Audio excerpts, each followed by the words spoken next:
Tapos yung kontrata namin, dun po sa pagpo-promote namin. Bali, umayaw na po kami mga lods. Umayaw na po kami. Kaya po dun sa mga nag po sa link, mga re-register, huwag na po kayo mag-register mga lods. Tigil na po natin yan mga lodi. Itigil na po kami. Kasi hindi na po maganda yung nangyayari mga lodi. Hindi na po maganda. Kaya hindi na po namin tinapos yung kontrata namin kahit nakapag-upload na po kami. Kasi mga lods, hindi na po namin gusto mga lods yung nangyayari sa amin. Tsaka yung mga nangyayari po dun sa mga nagre-register po, sa mga gamer, sa mga naglalaro.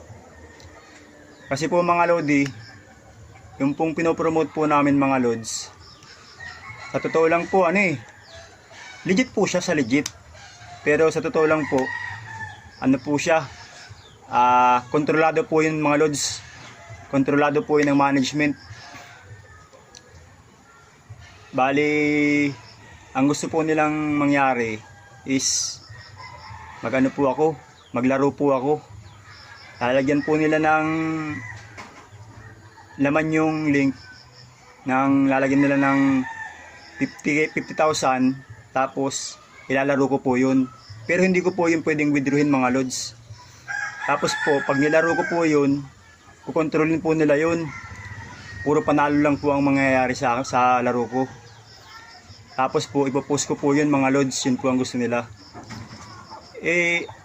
Sa po mga lods, sa magiging po nun, syempre marami pong maniniwala sa akin na tao. Sa naglalaro po ako, tapos nananalo po ako. Yun po ang gusto nila. Ibig sabihin, parang niloloko na po yung mga tao nun mga lods. Kasi po pala yan, yung paglalaro po dyan, mga super ace ba yun? Tsaka scatter, yung mga ganyan. Kontrolado po yan mga lods. Kaya umayaw po kami mga lodi. Pero marami po sa amin nagchat-chat mga lodi, nagme-message sa amin na nagpapasalamat, nanalo sila. Ibig sabihin, legit daw po yung link namin, nanalo po sila.